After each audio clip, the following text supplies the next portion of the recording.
아, 영광된 소망이다. 오늘 이 본문이 아주 귀한 말씀입니다. 우리는 흔히 세계관이라고 하는 말을 자주 씁니다. 세계관. 곧 우주관입니다. 또 세계관이 인생관으로 이어지고 인생관이 곧 자기관으로 이어집니다. 세계를 어떻게 보느냐, 이 시각이라고 하는 것은 참으로 중요한 것입니다. 세계관에 대해서 우리는 많은 생각을 합니다. 그죠? 세계관은 사람마다 나름대로 다 가지고 있는 것입니다. 이것은 학문의 세계 이전에 사실의 그 세계입니다. 누구든지 나름대로 세계관을 가지고 있습니다. 인생무상이라고 하는 탄식하는 세계관도 있죠. 아이고 참 못 살겠다. 한탄하는 것도 세계관입니다. 참 아름다운 세상이다 하고 생각하는 것도 세계관입니다. 세계관이 없는 사람은 없습니다. 세계관이라고 하는 것은 철학적 용어가 중요한 것이 아닙니다. 누구나 나름의 세계관을 가지고 있습니다. 그런데 이 세계관을 한번 나누어 보면 세 가지로 나누어집니다. 하나는 이른바 염세적 세계관. 인생무상이다. 인생무상. 모든 것이 허무하다. 헛되고 다 헛되다. 이런 관점을 말합니다. 이게 바로 염세적입니다. 세상은 어둡게만 보이는 것이죠. 또 하나는 보면은 우리가 북한에는 가면은 금강산과 모양산이 뒤 두 산이 제일 아름답다고 해요. 근데 뭐 전에 금강산 개방했을 때 한번 가보려고 그런 거, 근데 영원히 개방할 줄 알았더니 안 가봤더니 요새 좀 한번 가봤으면 참 좋을 건데, 우리가 국민학교 때 금강산 찾아가자 12,000번, 볼수록 아름답고 신기하구나 이런 노래는 참 많이 불렀는데, 또 그 만물상에 보면은 정말 많이 재미있게 생긴 바위들이 참 많답니다. 산이 우뚝우뚝 솟아 있다고 해요. 12,000봉이라니까 정말 그럴 듯 많은 바위가 서 있는 사실 그대로 참 아름답다고 합니다. 금강산에 비하면 모양산은 또 나무가 많다고 합니다. 가득 덮어 있대요. 그래서 전에 그 북한을 넘어온 사람들 물어보니까 거기는 일체 들어가지를 못하게 한답니다. 땔감이 없어도 거기는 들어가면 큰일 난답니다. 그러니까 그렇게 돼 있겠죠. 그런데 아주 재미있는 것은 말이죠, 그 바위가 오뚝오뚝 솟아 있는 걸 보고 참 아름답다, 이렇게 참으로 묘하게 생겼다고 감탄하는 사람이 있는가 하면은 그 아름다움을 보고 하는 소리가 참 저 산은 고생 참 많이 한 산이다, 이런 사람이 있대요. 본래 흙으로 덮여 있는데 오랜 세월에서 걸쳐서 비가 오고 바람이 불어서 다 씻겨 내려가지고 이제는 앙상한 뼈만 남았구나, 이렇게 또 생각하는 사람이 있다는 것입니다. 말이 되는 이야기죠. 메마른 바위만 우뚝 서 있는 것을 보면 앙상하다고 하는 생각이 들 수도 있습니다. 보는 시각에 따라 다른 것입니다. 세상을 싫어하는 사람의 모습으로 보는 것이 슬프고 참 괴롭습니다. 새가 지저귀는 것을 보고 기분 좋은 사람은 뭐라고 합니까? 새가 노래한다 그러죠. 그리고 싫어하는 사람은 뭐라 그럽니까? 새야 너는 무슨 슬픔이 그리 많길래 그렇게 우느냐 합니다. 그죠? 새가 운다. 새가 우는지 웃는지 누가 압니까? 그죠? 제 소리 지 맘대로 내는데, 세계관은 어디까지나 자기 마음입니다. 세계를 싫어하는 눈으로 보는 것입니다. 모든 것은 어둡게 허무하게 보고 좀 더 나아가서는 절망적으로 이어진다는 것입니다. 절망, 허무감, 니힐리즘이라에 빠져가지고 페니시즘이라고 하는 것이 마지막에는 니힐리즘으로 빠져요. 그래서 아무 소망도 없고 보는 세계관이 없어진 것입니다. 또한 유토피아니즘이라는 세계관이 있답니다. 이른바 낙천주의적입니다. 그러나 이것은 막연한 것이 아닙니다. 좋은 일은 좋은 일이겠지 뭐 고진감래가 아닌가, 살다 보면 좋은 일도 있겠지 하고 속아서 한 세상 살고 많은 것이다 하는 것입니다. 고통을 당하고 나서 반드시 즐거움이 온다는 법은 없어요. 그죠? 막연하게 좋은 일만 있을 거라고 생각하는 것입니다. 그래서 낙천적으로 보기에 좋게 보이려고 애를 쓴다 그랬습니다. 낙천주의자. 자, 이것은 철학적으로 변할 때 무엇이 되는 거 하니 소위 이데올로기가 된다는 것입니다. 이념이 됩니다. 이념. 이것은 공산주의도 유토피아니즘에서 나오는 것입니다. 플로레타레이가 독재하는 그 아름다운 그 평등 사회가 있다 그랬는데, 그러므로 이런 세계를 향해서 나아가자. 이게 공산주의의 이념이거든요. 공산주의. 온 세상은 저 끝에 가서 반드시 공산주의가 다 된다는 그런 것을 믿고 있습니다. 그런데 요즘도 보면 우리나라도 공산주의들이 참 많아요. 끝에 가서는 분명히 공산주의가 될 것이라, 그러기 때문에 공산주의를 위해서 노력하고 수고하고 희생하는 것을 가장 영웅적일 거라고 생각하는 것을 말하는 것입니다. 이것을 자꾸 세뇌화 시켜서 생각이 확 돌아가면은 공산주의가 되는 거죠.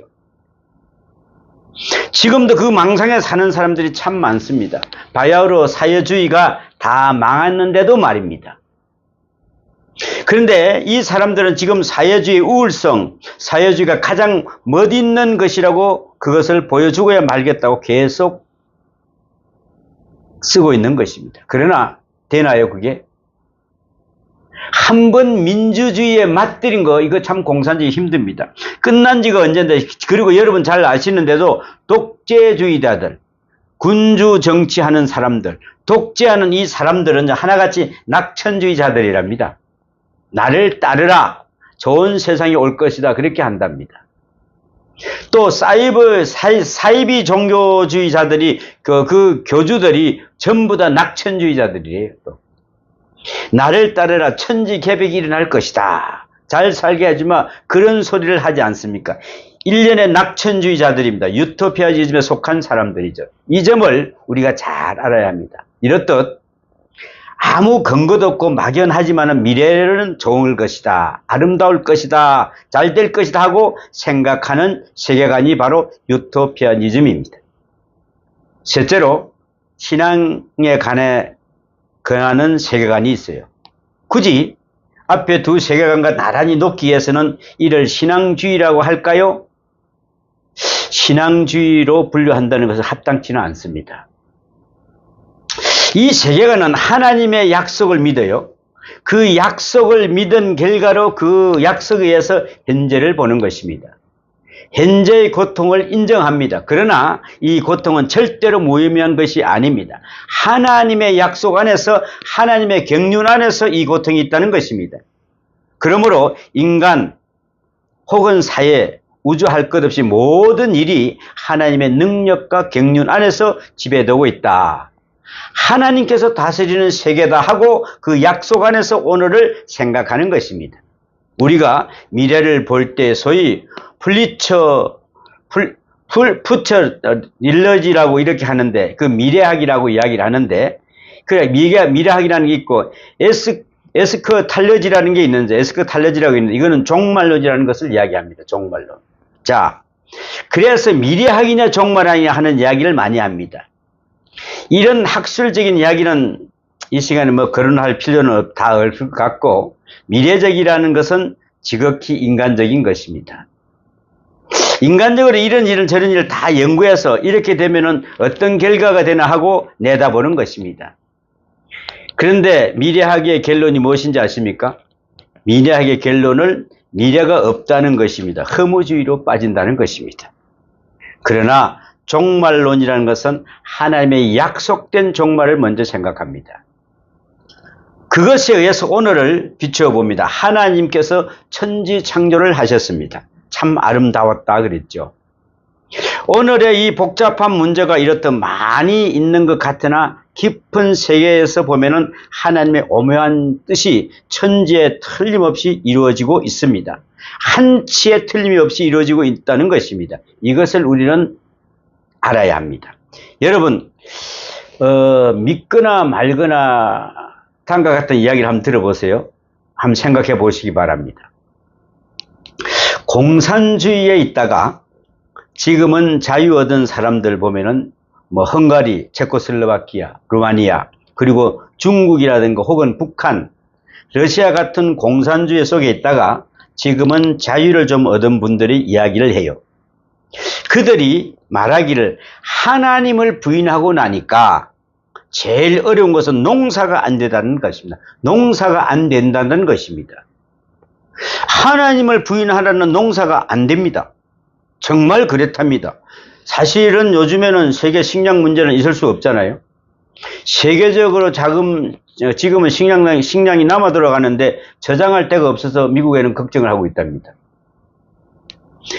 남은 농산물이 넘친다. 그런데 딱 공산주의 국가에서만 먹을 것이 부족해요.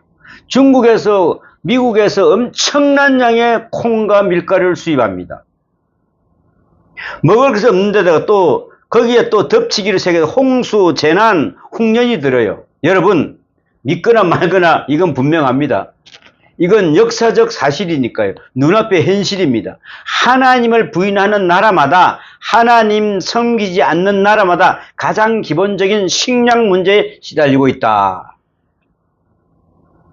또 하나님 섬기는 나라, 하나님을 완전히 섬기는 것은 못되어도 하나님을 섬기는 것이 하다못해 조금이라도 있는 나라에는 적어도 식량 문제는 없답니다. 이것이 오늘의 현실입니다. 눈앞에서 완전히 보고 있는 현실, 이것을 깊이 생각해야 됩니다. 그러므로 지금 우리가 보기에는 모든 일이 뒤죽박죽인 것 같고 곤두박질 치는 것 같아도 결코 그렇지 않습니다. 우리는 이것을 알아야 합니다. 모든 일이 하나님의 섭리 안에서 이루어지고 있는 것입니다. 또 지금 무엇이 잘 안 되고 안 되는 것 같아도 끝에 가면은 마지막에는 틀림없이 해피엔드가 됩니다. 하나님께서 분명히 좋은 결과를 주실 것입니다. 마지막에는 하나님께서 당신의 백성들을 구원하실 것이며 하나님의 뜻이 반드시 이 땅에 이루어질 것입니다. 하나님의 나라가 이루어질 것입니다. 이것을 우리는 믿어야 합니다. 또 우리의 현실을 통해서 확인을 하고 매일매일 확인하면서 사십시오. 간증하면서 살아야 합니다. 그러기에 오늘을 보고 나를 봅니다. 이것이 바로 신앙주의라는 것입니다. 오늘 본문에는 특별히 또 소망에 대해서 말씀하고 있습니다. 여러분, 소망과 소원은 다른 것입니다. 이것을 우리는 잊지 말아야 합니다. 소망은 약속에 의해서 내가 가지는 바람이지만은 소원이라는 것은 내 욕망에 의해서 가지는 것입니다. 근거가 달라집니다. 소망은 하나님의 약속을 믿는 믿음에서 나오는 것이요, 믿음에서 이어지는 것이지만은 소원이라는 것은 내 요구, 내 끝없는 욕심에서부터 비롯되는 것이다. 전혀 다른 이야기입니다. 그러면 이제 소망이 있고 없음에 따라서 삶의 자세가 어떻게 되었는지 한번 살펴봅니다. 어떤 사람은 과거지향적입니다. 자꾸 과거만 생각을 해요. 옛날에 내가 참 잘 살았어. 옛날에 우리 집은 이렇게 살았어. 어떤 사람은 현재만 생각해요. 또 어떤 사람은 미래만 생각해요. 그런데 이 세 분류가 다 잘 못하고 있는 것입니다. 오늘의 성경이 말씀하는 내용은 참 소망의 세계입니다.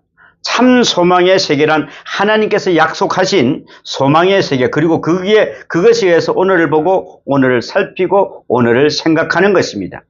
본문을 잘 읽어보면 여기에서 우리는 우선 우리가 받은 인상이 있습니다. 첫째로 인상은 강한 부정적 세계관입니다. 그런가 하면 그와 동시에 초월적으로 아주 높은 낙천적 세계관이 엿보입니다. 본문에서 우리는 이러듯 이중적인 면을 읽을 수가 있습니다. 그 바탕에는 언제나 그리스도가 계십니다. 그리스도가 역사의 중심이요 주인이십니다.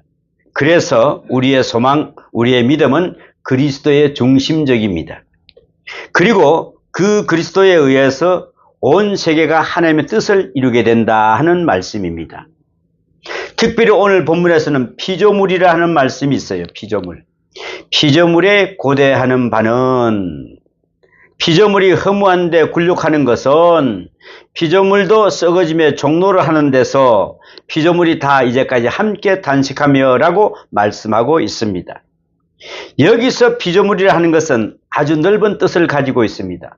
모든 것을 다 지칭하는 용어입니다. 사람뿐이만이 아니고 동물도 식물도 자연도 다 해당하는 것입니다. 함께라는 말이 여기에 여러 번 반복되어 있습니다. 피조물이다 이제까지 함께 단식하며라 합니다. 함께입니다. 그리고 주님의 아들이 나타남 영광이 자유에 이르게 하는 시간을 단식하며 기다린다고 이렇게 해요. 간절히 기다린다. expectation 또는 인크서치 와칭이라고 있는데 이것은 헬라 원문을 보면은 아포칼라 도키아이면 이것은 무슨 뜻이냐면은 이마에 손을 꼭 간절히 사모하면서 먼 지평선을 바라보는 그런 마음이라 그럽니다. 멀리 바라보는 그런 마음이다.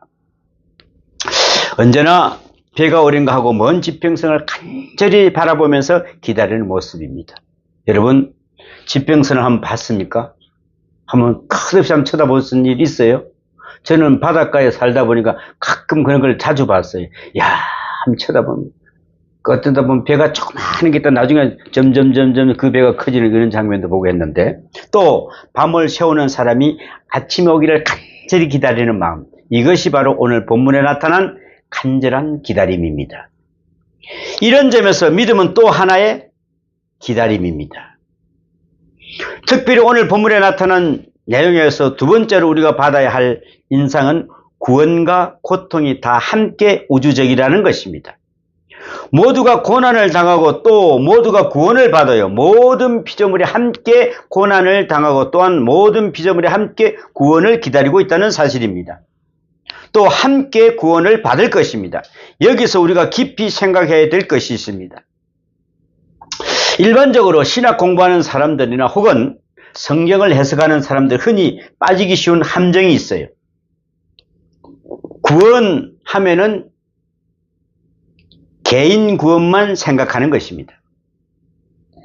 내 구원, 내 하나의 구원, 내 영혼의 구원 이렇게 생각합니다. 그래서 작게는 영혼 구원, 조금 크게는 생각하면 육체까지 구원하여 여기까지만 생각합니다. 어쨌든 개인의 구원을 생각하기 쉽습니다. 그러나 오늘 본문에서 말씀하는 것은 그게 아닙니다. 우주적 구원입니다. 모든 것이 구원입니다. 타락도 그렇습니다. 사람이 타락할 때까지 모든 것이 다 타락하게 됩니다. 그런데 오늘 본문에 보면은 모든 만물이 탄식이 있다고 했어요. 만물도 탄식합니다. 일반적으로 생각할 때는 구원 문제를 너무 협소하게 생각해서 영혼 구원 그리고 나 하나의 구원만 생각하려고 합니다. 사람만 구원하는 게 아닙니다. 구원의 문제는 우주적이라는 것을 생각해야 합니다. 그리스도가 구주 되신다고 하는 것은 우리 사람만의 구주시라는 것이 아니라 우주의 구주가 되신다는 말씀입니다. 에베소서 1장 20절이나 23절이나 골로새서 1장 15절과 20절 같은 데서도 그리스도는 만유 위에 계신다고 합니다. 만유 위에. 그리스도는 만유를 주관하는 만유의 주가 되십니다. 모든 것을 다 주관하시고 또한 만물을 다 주님을 기다리고 있습니다. 주님을 모시고 새 하늘과 새 땅이 이루어지기를 간절히 기다리고 있다 하는 말씀입니다. 특별히 에베소서 1장 20절에서 아주 강력하게 이 문제를 설명해 주고 있습니다. 오늘 본문에 만물의 탄식이라는 말씀이 있지 않습니까? 사실 그래요. 창세기 3장 17절에 보면은 아담이 범죄를 했지요. 아담이 범죄했을 때 하나님께서 그를 심판하십니다. 이런 말씀을 하십니다. 내가 내 아내의 말을 듣고 내가 내게 먹지 말라 한 나무의 열매를 먹었은즉 땅은 너로 말미암아 저주를 받고 땅은 너를 말미암아 저주를 받고 땅이 저주를 받는다고 하셨어요. 참 무서운 말입니다. 여러분, 땅이 저주를 받았어요. 이제 어떻게 하시겠습니까?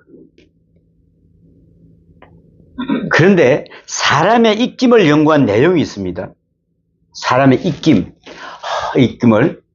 사람이 마음이 편안하고 기분이 좋을 때 입김을 확 불어서 이것을 유리관에 넣어가지고 영하 400도로 식혀서 고쳐야 되면은 색이 파랗게 된대요. 새파란 빛이 난대요. 근데 화가 났을 때거나 슬플 때에 그렇게 하면 입김을 고쳐시키면은 검은색이나 잿빛으로 된다고 합니다. 여러분 잘 들으셔야 됩니다. 그런데 이 검은색의 물질을 실험용 지역에 주입했는데 한 번 확 불었던 걸 실험용 지역에 주입했는데 400마리가 죽더라고 해요. 기분 나빴을 때 했던 게. 그런데 반대로 기분 좋은 입김의 파란색 물질을 주위에 주입을 했더니 지들이 아주 명랑하게 튼튼하게 아주 잘 자란다고 해요. 이제 결론이 나왔습니다. 그러니까 화가 난 사람은 강아지를 만져도 안 돼요. 그것이 병든다는 것입니다. 화가 났을 때 만지면은. 기분 좋은 사람이 하초를 만져야 하초가 잘 자란답니다. 여러분에게 묻습니다. 여러분이 집에 키우는 하초가 잘 자랍니까? 잘 안 자랍니까? 하초가 잘, 그러거든 그리스도인인 줄 아세요? 하초가 잘 자라면 그는 바로 제대로 된 그리스도인입니다. 갖다 놓기만 하면 죽습니까? 그러거든 회개하세요. 하초가 잘 자라지 않는다면 썸농입니다. 썸식농입니다. 무언가 잘못되고 있어요. 부부싸움을 하면서 아기에게 젖을 먹이면 아기가 설사를 한다고 해요. 부부싸움을 해가지고 아기에 젖을 먹이면 다음날에 감기가 걸린답니다. 이걸 우리가 알아야 한답니다. 내가 기쁜 마음으로 아기를 만져야 아기가 편하게 자라는 것입니다. 심장이 뛰는 게 다르다는 것입니다. 엄마의 심장이 콩닥콩닥 하고 뛰고 있는데 익힘이 독해져 있는데 그걸 불어 넣었으니 어찌 나쁘지 않겠어요? 생각해 보세요. 이것을 학대해 보세요. 우주적으로. 그래서 이제 제가 다음에 신방을 가게 되면 이 집이 하초가 잘 자라나 어쩌나 이걸 쳐다보려고 그래. 그런데 공산주의는요, 서로 죽이겠다고 혁명하고 외치는 판이라고 하면서 농사가 되겠냐고요. 혁명이라는 게 뭡니까? 내가 잘못된 책임이 저 사람에게 있으니까 저 사람을 죽이라 이 소리거든요. 저놈 죽이라 이 소리거든요. 그거에 바로 밤낮 숙청이요 밤낮 혁명하니까 밤낮 투장만 외치고 있으니까 그 사람들이 만지는데 무엇이 되겠습니까? 무슨 농사가 되겠냐고요. 될 리가 없습니다. 농사가 될 턱이 없어요. 자연이겠습니까? 동물이 살겠습니까? 특별히 생각도 제대로 되지 않아요. 아주 어두워지고 말합니다. 총명함이 흐려져요. 이걸 우리는 알아야 됩니다. 이것이 바로 과학적인 이야기입니다. 성경은 말씀합니다. 땅은 너로 인하여 저주를 받고 그렇습니다. 내가 하나님의 말씀을 어겼으니까 이제 땅이 저주를 받아서 곡식을 내지 않겠다고 합니다. 뭐라고요? 엉겅퀴가 날 것이라고, 잡초가 날 것이라고, 땀을 흘려서 농사를 지어야 할 것이라고 말씀하십니다. 우리 이거 깊이 생각해야 됩니다. 피조물이 이렇듯 허무한 데에 굴복하는 것은 자기 뜻이 아닙니다. 또 피조물이 썩어지면 종로를 하는 것도 원하지 않습니다. 자, 그릇도 여러 가지가 있죠. 그죠? 그런데 하필이면 술잔으로 쓰이는 게 있지 않아요? 아마 그릇이 말을 한다면은 그럴 겁니다. 참 내 팔자야. 기구하다 내가. 나는 왜 좋은 일에 쓰임을 받지만 또 나쁜 일에 쓰임을 받나. 참 사람을 죽이는 일에, 정신자 병자를 만드는 일에, 술잔을 만드는 일에 이렇게 내가 쓰임을 받고 있다라고 생각을 할 겁니다. 그렇지 않아요? 그릇도 좋은 일에 쓰임받고 좋은 사람에게 대접을 받을 때 쓰인다면은 그 그릇도 즐거울 일 아니겠습니까? 무려 집도 그렇고 자연도 그렇고 모든 것이 다 그렇습니다. 그래서 오늘의 본문에서 보는 대로 만물이 탄식하는 것입니다. 허무한 데서 굴복하는 게 싫고 무가치한 데서 끌려가는 게 싫고 썩어짐에 종로를 하는 것이 못마땅해서 만물이 탄식을 한다. 인간은 물론이요 그리스도인도 함께 탄식한다 이 말씀입니다. 그러면은 피조물을 이제 그로부터 자유하기를 원합니다. 본문 21절은 말씀합니다. 그 바라는 것은 피조물도 썩으며 종노릇한 데서 해방되어 하나님의 자녀들의 영광의 자유에 이르는 것이니라 그랬습니다. 해방, 허무는데 굴복하는 데부터 해방이 되어서 자유하기를 간절히 원하고 있어요. 만물도 단식하면서 그날을 기다리고 있는 것입니다, 여러분. 그리고 영광의 자유에 이르는 것이라. 얼마나 좋습니까? 얼마나 좋습니까? 그날을 기다리고 있는 것입니다. 그리고 영광의 자유에 이르는 것입니다. 얼마나 좋아요. 모두가 다 재구실을 하게 되는 때 꽃은 꽃대로, 식물은 식물대로, 동물은 동물대로 다 같이 하나님께 영광을 돌리는 그런 우주적 구원의 날을 기다리고 있다 함입니다. 특별히 오늘의 성경은 성도들의 몸의 구원을 기다린다고 말씀하십니다. 몸의 구원, 이것은 중요한 것입니다. 영혼의 구원만이 구원이 아닙니다. 몸의 구원, 이것은 구체적이고 현실적인 것입니다. 과거 구원만이 아닙니다. 미래 구원만이 아닙니다. 몸의 구원이 바로 현재입니다. 자, 여기에 좀 더 중요한 의미가 있습니다. 이것은 우리가 부활해서 주님 앞에 가서 누릴 수 있는 몸의 구원, 온전한 몸이 됨을 말합니다. 그죠? 좀 더 정직하게 말한다면은 지금은 우리가 영도 온전치 못해요. 왜요? 왜냐하면은 육체라는 감옥에 매여 있거든요. 또 육체도 온전치 못해요. 밤낮 썩고 병들고 장차 죽을 것이고 온전한 몸이 아닙니다. 그러므로 온전히 구원을 받은 인격이라는 것은 영도 완전한 영, 몸도 완전한 몸인 것입니다. 이것이 바로 부활하신 그리스도의 몸입니다. 보세요. 부활하신 그리스도의 몸과 같은 몸이 되고 부활하신 그리스도의 영과 같은 영, 그와 같이 생명을 우리가 변화할 것입니다. 바로 그날을 기다리는 것입니다.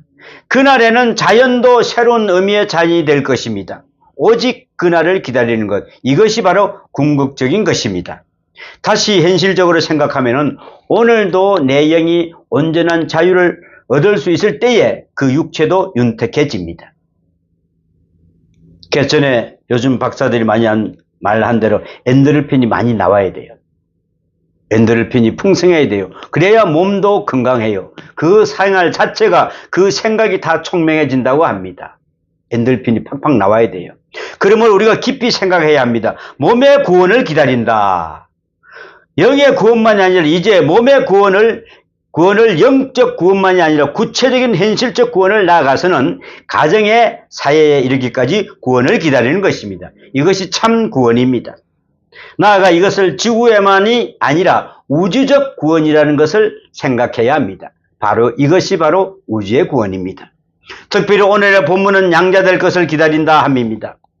하나님의 자녀되고 그 하나님의 자녀로 인하여 모든 환경도 아름답고 귀하며 마치 범죄하기 전에 에덴 동산 같은 아름다운 구원의 그 날이 약속되어 있어요. 그것을 우리가 기다리고 있는 것입니다. 자, 믿음은 기다림으로 설명이 됩니다. 그러므로 오늘의 본문은 이렇게 결론을 짓습니다. 우리가 소망으로 구원을 얻으며 보이는 소망이 아니니 보이는 것은 누가 바라리요? 만일 우리가 보지 못하는 것을 바라면 참으로 기다릴지니라. 24장 25절 말씀입니다. 인내로 그날을 바라보며 기다립니다. 넉넉히 기다립니다. 이제 오늘 본문을 처음으로 돌아가서 18절 말씀을 한번 내가 보겠습니다. 생각컨대 현재의 고난은 장차 우리에게 나타날 영광과 비교할 수 없도다 그랬습니다. 참 유명한 말이죠. 칼빈이요, 세상을 떠날 때 이 말씀을 외우다가 세상을 떠났어요. 장차 나타날 영광과 좋게 비교할 수가 없도다. 현재의 고난이 있어요. 그러나 이 고난 때문에 막연히 미래를 바라보고 있는 게 아닙니다. 현재의 고난과는 좋게 비교할 수 있는 영광스러운 미래가 앞에 있다는 말씀입니다. 보세요. 장차 나타날 영광은 너무나 큰 것입니다. 그 영광을 바라보는 믿음, 그 소망 안에서 현재의 고난은 흡수되고 마는 것입니다. 없어지고 말아요. 생각에 없어요. 아픔도 없어요. 다가올 영광이 너무 크기 때문에 그렇지요. 이 큰 영광, 장차 나타날 큰 영광을 사모하고 기다리는 마음에, 간절한 마음에서 내 현재의 고난은 다 없어지고 맙니다. 바로 흡수되어 버리고 맙니다. 바로 그 사람이 그리스도인입니다. 그래서 이제는 이 모든 걸 흡수해 버리십시오. 흡수해 버렸어요. 그러면은 다 통과하면은 조용할 겁니다. 그죠? 그러므로 복잡한 문제에 골몰하고 이것이다 저것이다 할 것 없습니다. 장차 나타날 영광만 보세요. 그것만 확실해지면 돼요. 그래서 골로새서 3장 1절과 2절은 위의 것을 찾아라. 거기는 그리스도께서 하나님 우편에 앉아 계시느니라. 위의 것을 생각하고 땅의 것을 생각하지 말라 하고 권고하고 있습니다. 그러므로 비록 눈앞에 보이지 않지만 우리는 현재를 보이게 되는 것입니다. 보이지 않는 저쪽을 바라보면서 그리고 기뻐하고 있는 것입니다. 기쁨에 충만해야 합니다. 이 소망으로 모든 어려움을 쉽게 이기는 것입니다. 아무 문제 될 것이 하나도 없어요.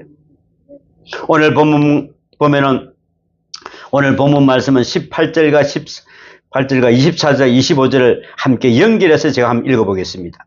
생각하건대 현재의 고난은 장차 우리에게 나타날 영광과 비교할 수 없도다. 우리가 소망으로 구원을 얻으며 보이는 소망이 소망이 아니니 보는 것은 누가 바라리요. 만일 우리가 보지 못하는 걸 바라면 참으로 기다릴지니라.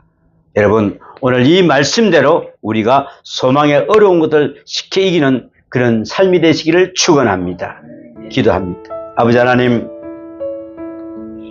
장차 나타날 영광을 봐야 합니다. 이 모든 것이 확실해지면 우리는 이 모든 것 복잡한 문제에 골몰할 것이 하나도 없습니다. 이것저것 다 생각할 것도 없습니다. 바로 이 사람이 그리스도인입니다. 오늘 우리는 장차 우리에게 나타날 영광을 비교하지 말고 우리의 소망의 구원을 얻고 주님 은혜 가운데서 삶으로 거듭나는 복된 삶이 되게 도와주시고 인도하여 주시옵소서. 이 모든 말씀 우리 주 예수님 이름으로 기도하옵나이다. 아멘.